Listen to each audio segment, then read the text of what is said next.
to The Hypnotist, the show that gives you inside access to cutting-edge hypnosis with real clients facing genuine issues. Brought to you by the hypnotherapist demanded by celebrities, CEOs, and even royalty, Adam Cox. These recordings took place live from Ericksonian in London's world-famous Harley Street. So, get yourself comfortable and enjoy today's episode of The Hypnotist.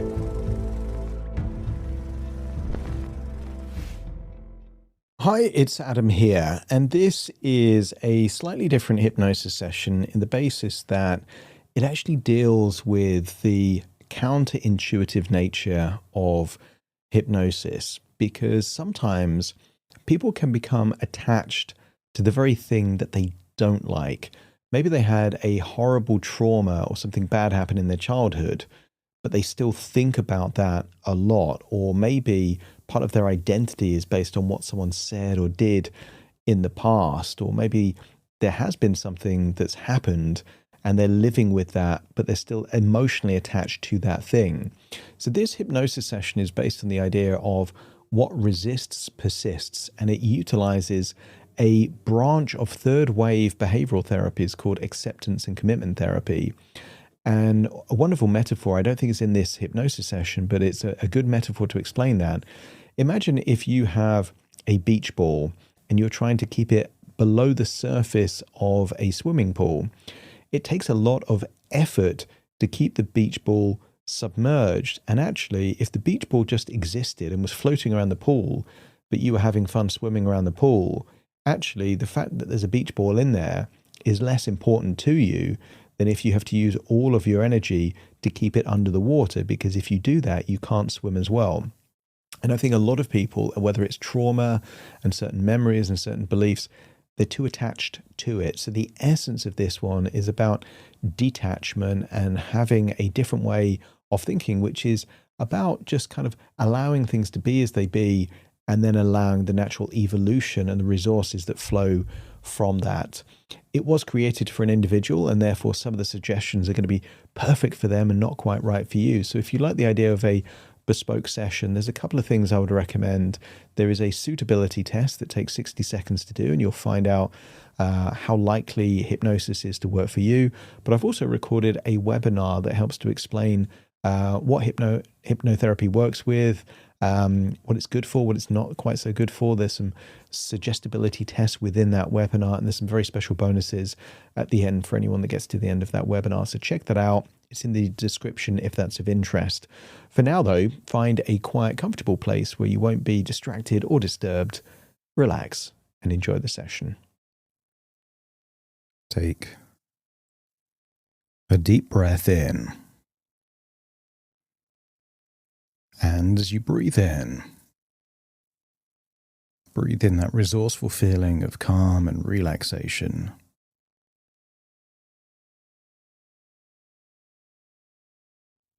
And as you exhale,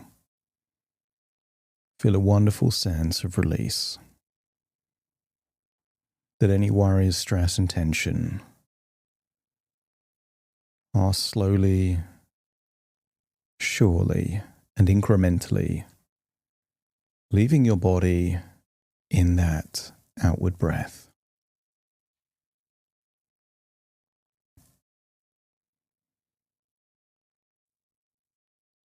And here in this place of ever deepening relaxation, there is no hurry, no urgency.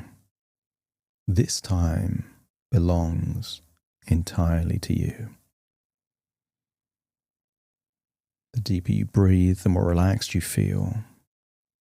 And the more relaxed you feel, the deeper you breathe. As your body relaxes, your imagination awakens. And I'd like you to imagine a river.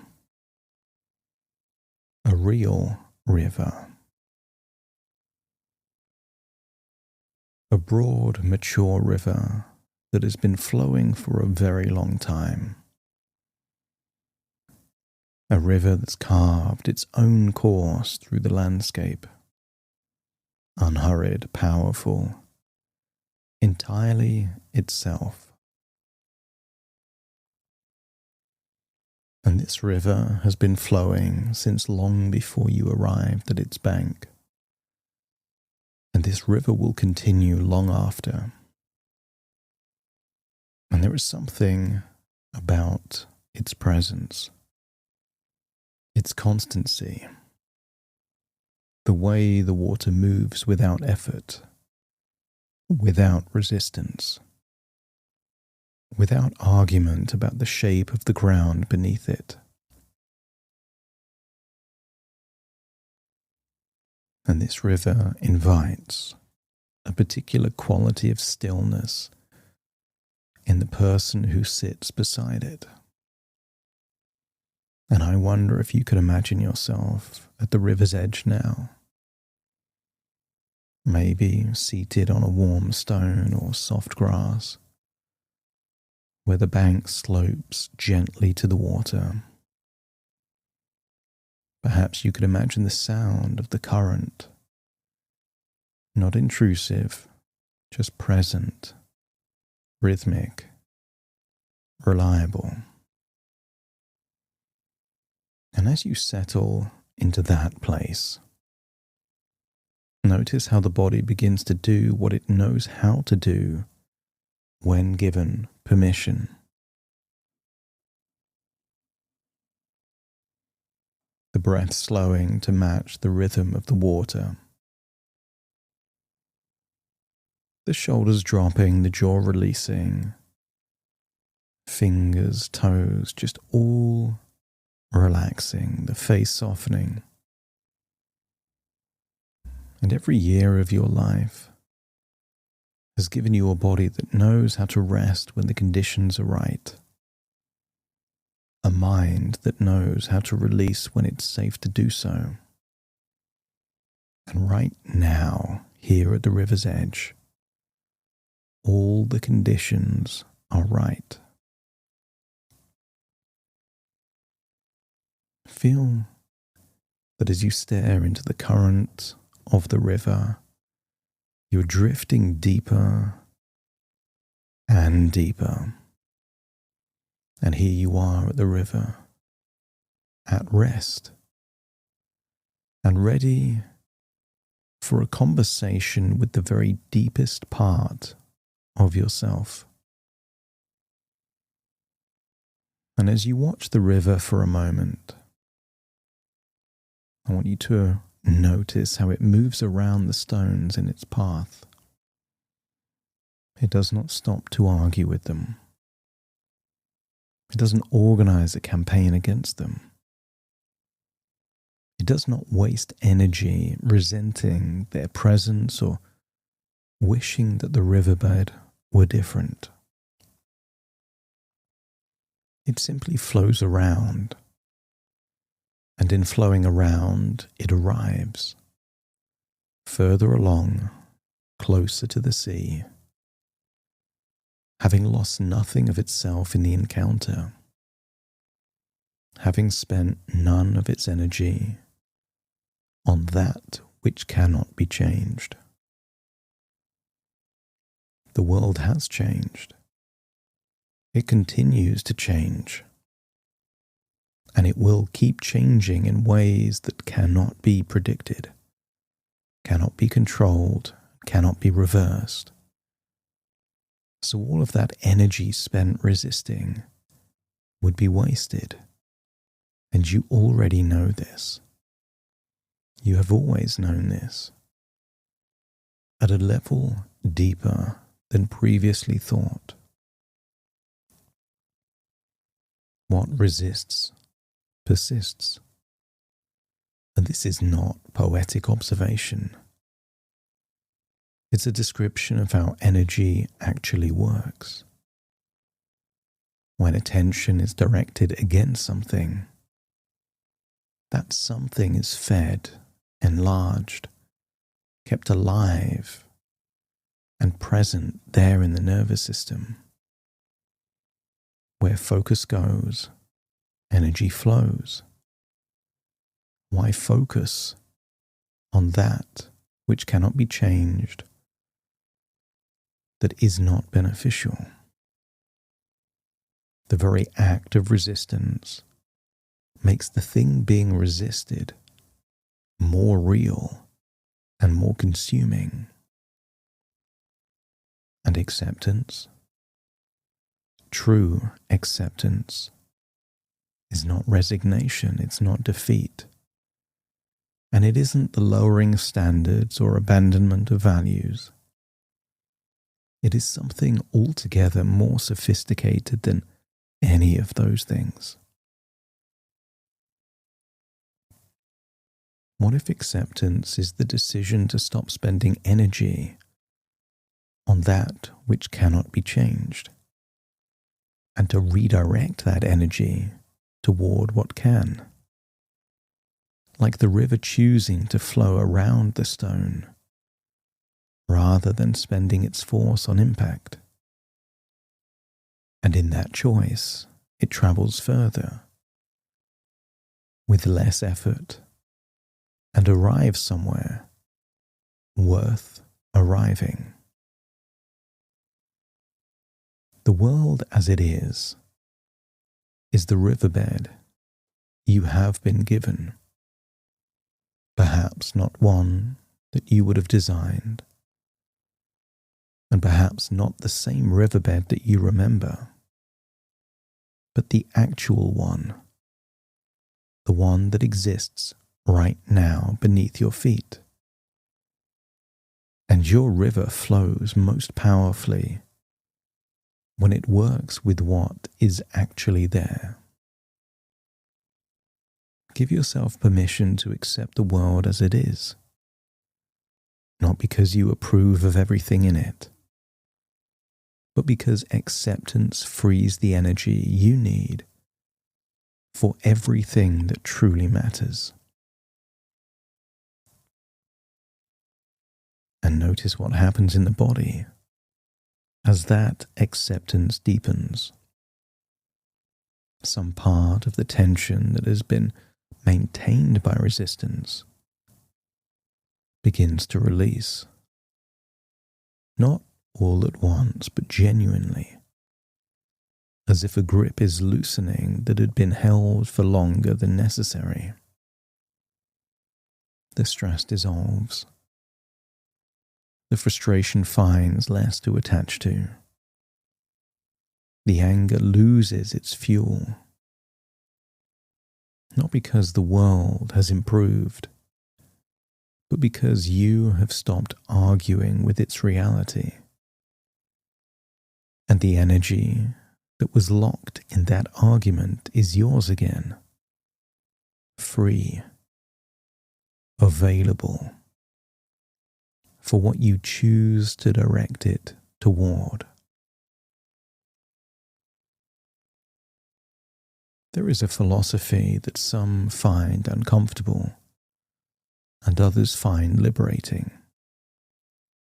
And those who find it liberating tend to be people of a certain depth of character.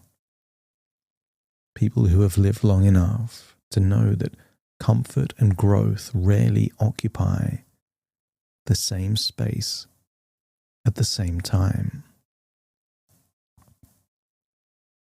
The philosophy is this: you are 100% responsible for your life.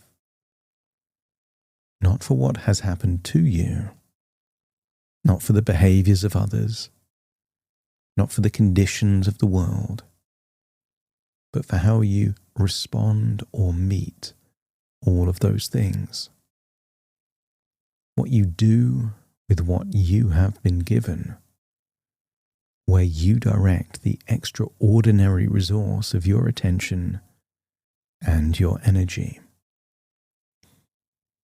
And the reason this is liberating rather than burdensome is that responsibility and power are the same thing measured differently. To be responsible for your life is to be in possession of your life. To be the author rather than the subject of the story. The navigator rather than the passenger.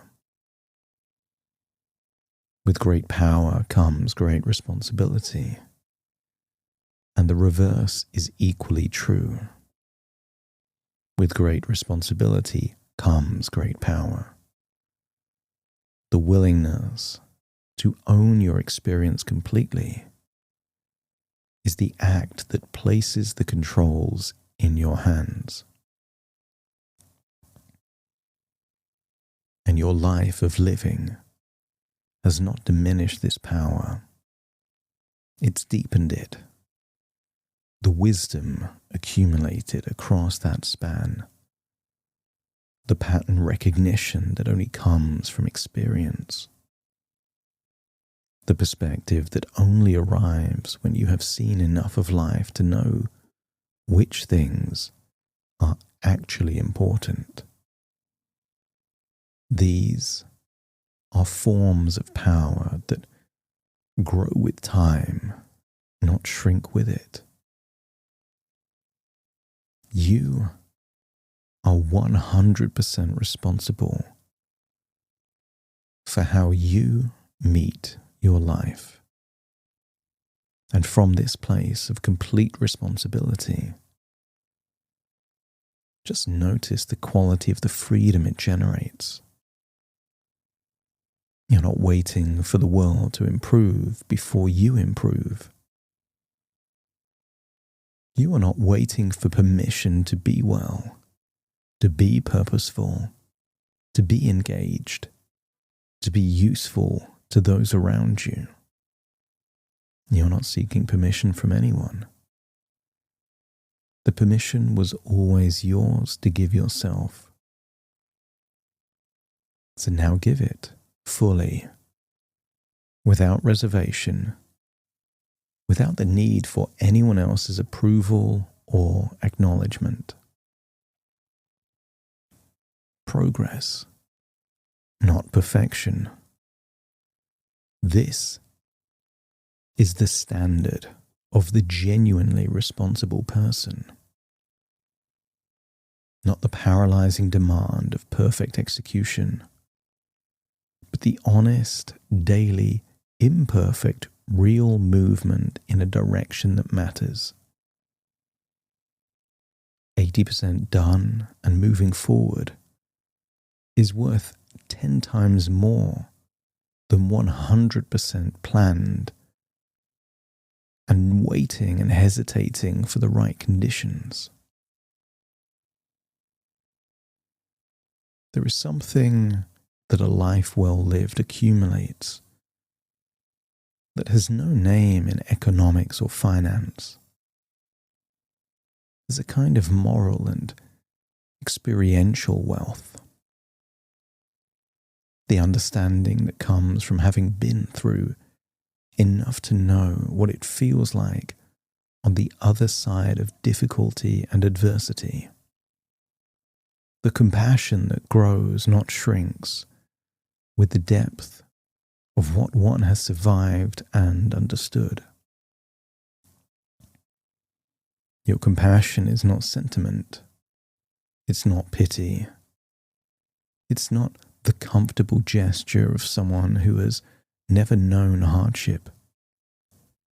It is the hard-won understanding of someone who knows what it is to need help, to be uncertain, to be less resourced or less capable than the situation seems to demand. But what if this understanding is a form of power? Not power over others, but power for others. The capacity to see someone in difficulty and to know without condescension how to move toward them in a way that actually helps, that actually meets them where they are, rather than where it would be convenient for them to be. Because your body is the vessel for your soul's journey. Consider for a moment the extraordinary fact of the body you inhabit.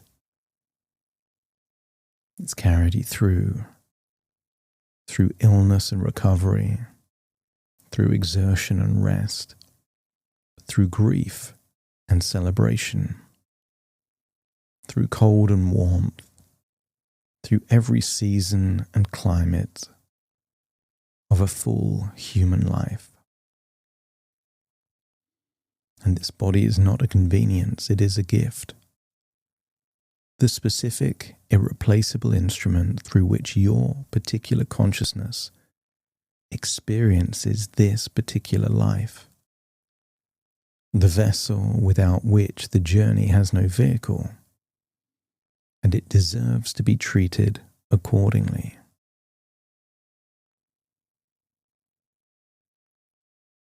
And what you choose to give this vessel, what you choose to put into it, what you choose to subject it to or spare it from, is one of the most consequential decisions available to you.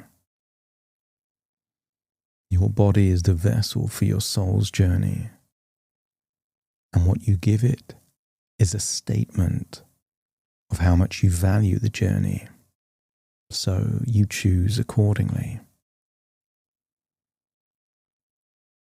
Health matters more than any processed thing can taste, and your unconscious can lock this as an automatic, intuitive truth that shapes choices before conscious deliberation is even required. The reach for something nourishing becomes as natural as the reach for breath. Not a discipline imposed from outside, but a preference that arises from inside, from a self that genuinely values what it is tending.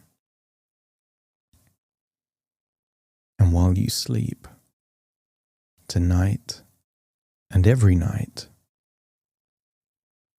your unconscious is actively engaged in the work of repair, of processing, of restoration.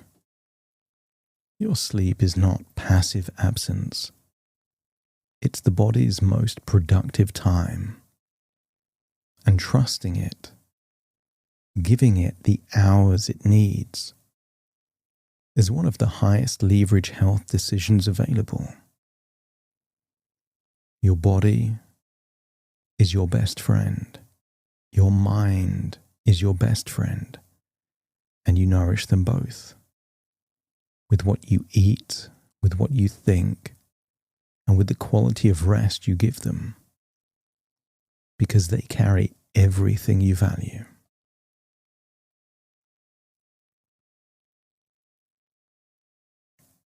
I want you to get a sense that there is a pattern that runs through almost every domain of human life. A distribution of impact that keeps appearing regardless of the field. That 20% of actions produce 80% of results. 20% of relationships provide 80% of connection.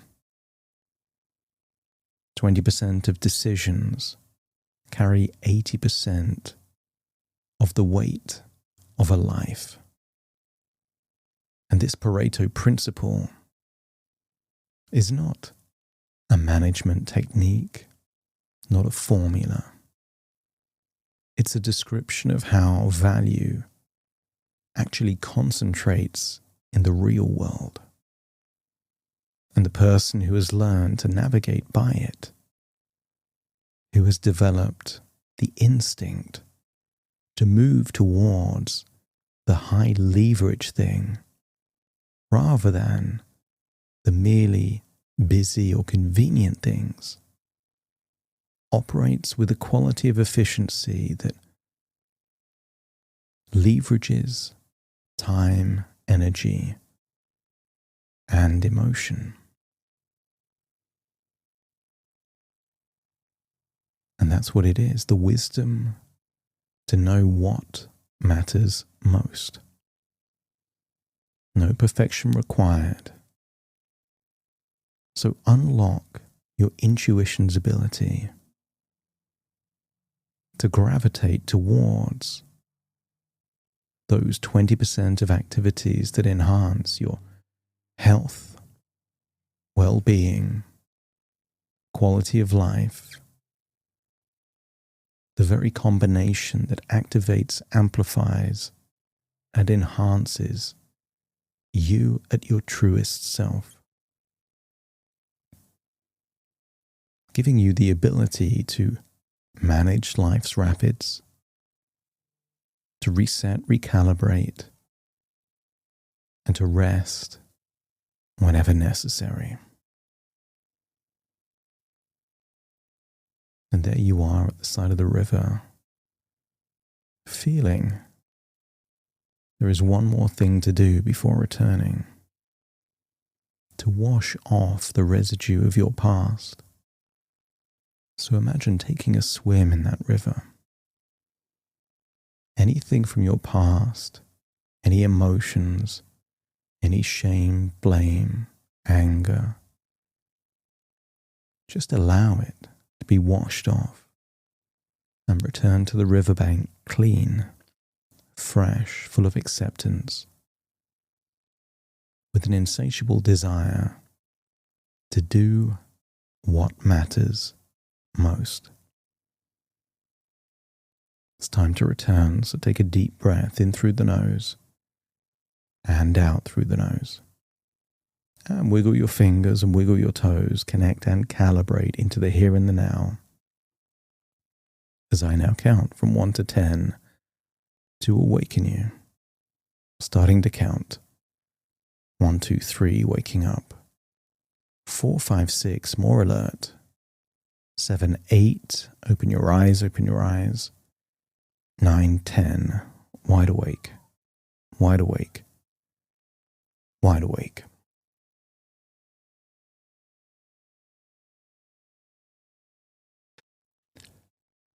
Thank you so much for joining me on today's episode of The Hypnotist. If you've enjoyed this episode or got some value from it, please give it a 5-star rating and review. And maybe you know someone that would also benefit from this particular episode, in which case share the episode with them so they can also get the benefit too. And if you would like to listen to this episode where it's just the hypnosis, so no intro, no outro, no explanation, just the hypnosis and completely ad-free, there will be a link in the description where you can subscribe at a very low cost and only get access to the hypnosis. So if that's of interest, please check that out. Thank you again for being a regular listener of The Hypnotist, and I'll see you again soon for more.